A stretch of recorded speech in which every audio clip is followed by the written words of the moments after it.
Então, essa cultura que a gente tem que tratar os adultos dessa maneira e que a gente necessariamente vai desfazer da emoção da criança, acaba alimentando, e essa criança não recebe isso.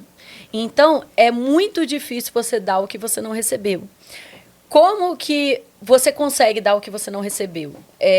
Primeiro, você precisa ter consciência de que você não recebeu. Essa é a sensibilização que a Alice Miller fala. Tipo assim, eu acho que a galera que fica com raiva também é a galera que percebe que não estava dando. Uhum. Eu estava me achando uma mãe incrível até eu ver a Nanda dizer que eu tinha que estar tratando meu filho com respeito. Uhum. Meu mundo caiu. Eu estou descobrindo que eu trato meu filho com muito respeito. E você acabou com a imagem que eu tinha de mim mesma. Uhum. Entendeu? Então, a grande questão é que lá na Psimama eu falo que são 3 pilares, né? Que é o conhecimento que vai te dar essa consciência. Então, você entender, por exemplo, que uma criança de 2 anos, 3 anos, ela não vai saber lidar com não. Né? Porque lidar com não é muito difícil e ela não tem maturidade, né? E cognição ainda para compreender e para administrar aquela emoção. E aí, se você não entende isso, meu filho tá ficando mimado.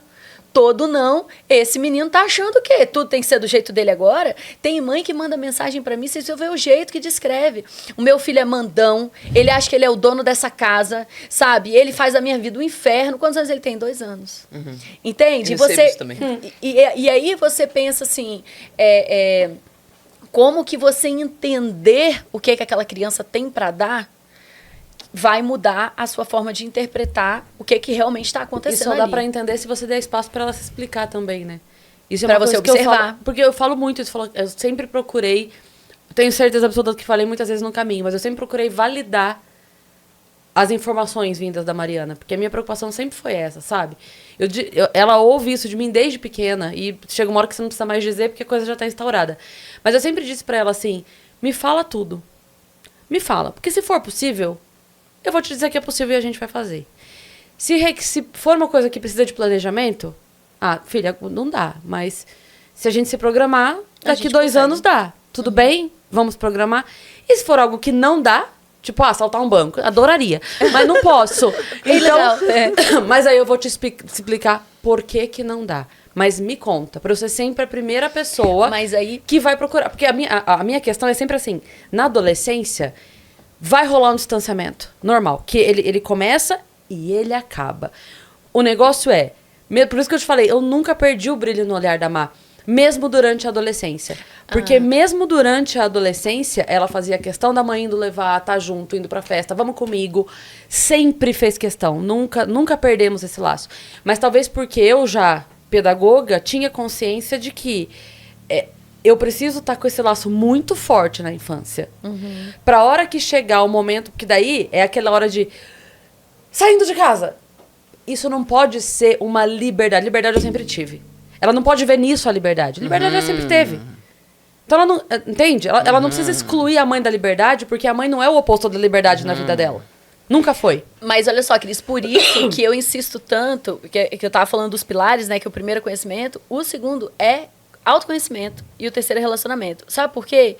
Porque vai ter muita mãe que vai te ouvir agora e vai falar assim, eu falo isso também, eu falo pro meu filho pra ele me contar tudo. Só que quando o filho efetivamente vem e conta, ele leva uma bronca, Pronto, acabou. Então, não é só o que você fala, né, mas, ou a relação que você quer construir com a sua criança, mas o que você consegue enxergar do que você faz, ou das suas reações. Então, por exemplo, se você tem o hábito de isolar a criança, deixá-la de castigo, ou quando ela tá brava, vai pra lá, quando você melhorar, você volta. Você tá ensinando essa criança que quando ela não tá bem, você não quer ela por perto. Uhum. Quando ela não tá agindo do jeito que você gostaria, você não quer ela por perto. Sim. Então, é claro que na adolescência, quando ela vai pensar e vai agir e vai fazer várias coisas que você discorda, o raciocínio automático dela vou ficar longe da minha mãe. É claro. Quero ficar isolado bronca dela. Eu vou ser mal vista. Né? Né? Enfim, ela foi isso que eu vai aprendi. Respeitar. E aí a pessoa fala, poxa, Nanda, mas como que eu vou perceber isso? Se eu não exercitei, né? Não recebi isso. Por isso que é tão importante a gente buscar a parte do conhecimento. Porque, por exemplo, quando eu ensino uma ferramenta lá na Psimama, de comunicação, a pessoa olhando de fora, ela pode achar que eu só estou falando assim, a partir de agora você fala assim, que a sua vida vai mudar, né? Só que quando você exercita uma ferramenta, por exemplo, vou falar uma ferramenta besta, de você criar o hábito de explicar as coisas para a criança, igual você falou.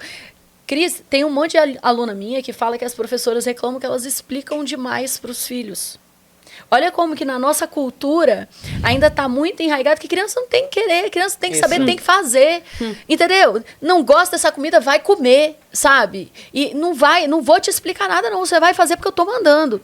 Então, só de eu explicar, sua criança vai cooperar muito mais no dia a dia, sua vida vai ficar muito melhor se você passar a explicar as coisas pro seu filho. Total. Só que olha o que acontece. Até o não, que você estava falando da dificuldade de aceitar o não, né? Se o não tem um motivo, se eu explico o motivo, se eu deixo claro o motivo, se esse motivo já era pré-combinado... Sim, faz sentido. Acabou. Outra coisa, tem coisa mais respeitosa do que você se sentir considerado? Tipo assim, por exemplo, vamos supor que você estivesse atrasado hoje, chegado aqui 4 horas. Uma coisa é você sentar e, bom, vamos começar o Vênus. Outra coisa é falar, gente, me desculpa, deixa eu explicar pra vocês o que aconteceu. A gente vai sentir, cara, ela tá explicando, né? Tá envolvendo a gente. Você se sente respeitado, considerado, visto, amado, sabe? Assim, você tá sendo levado em consideração. Então, quando você explica para a criança, então a pessoa começa a aplicar a ferramenta, porque eu falei que a vida dela ia ficar mais fácil. Só que com o tempo ela começa a perceber que, como ela está explicando as coisas para a filha dela agora, ela está considerando a filha muito mais. Ela está lembrando da filha, de falar as coisas com a filha. Ela percebe que a filha tem se sentido muito mais íntima, mais próxima. A filha está conversando, está puxando mais assunto. Ela começa a perceber uma série de efeitos cascata na relação, na proximidade, no nível de conexão com aquela criança. No tanto que ela começa a perceber o tanto que ela desconsiderava antes. Então, é uma ferramenta, entendeu? Mas que, no fim das contas, está mudando a sua forma de pensar sobre a sua criança. Sim. A individualidade, quem ela é, né? O que ela merece né? Começa com uma explicação, mas eventualmente começa com, pô, ela merecia muito mais do que eu estava dando para ela.